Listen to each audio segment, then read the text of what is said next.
Hier soir, à l'image de la Lune, les Lyonnais étaient aux premières loges pour ce rendez-vous annuel tant attendu.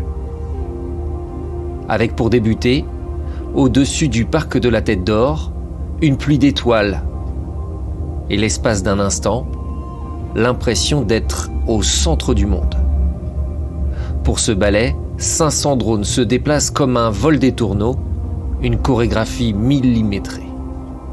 C'était un plaisir, une parenthèse enchantée même au cœur de Lyon. Un feu d'artifice quoi, c'était vraiment superbe.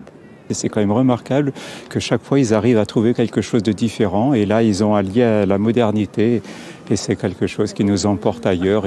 Un spectacle de drone, une première pour la Fête des Lumières, la technologie aérienne au service de la poésie, des émotions. On retrace l'histoire de la lumière. Donc au début, ce sont les photons qui se réunissent en étoiles, en galaxies, tout ça synchronisé avec la musique pour pouvoir un peu faire vibrer la cage thoracique.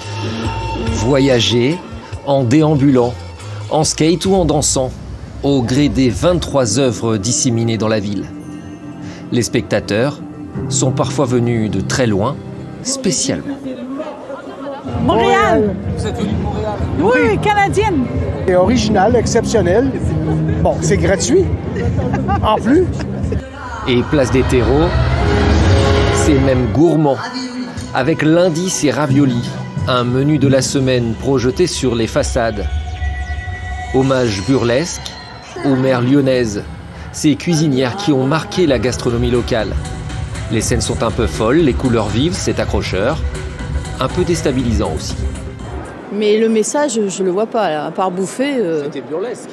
Ah, burlesque, c'est pas mal comme mot. Moi j'ai bien aimé. Ils se lâchent avec des thèmes qui sont en commun. Et franchement, chaque année ça nous surprend avec un thème toujours nouveau.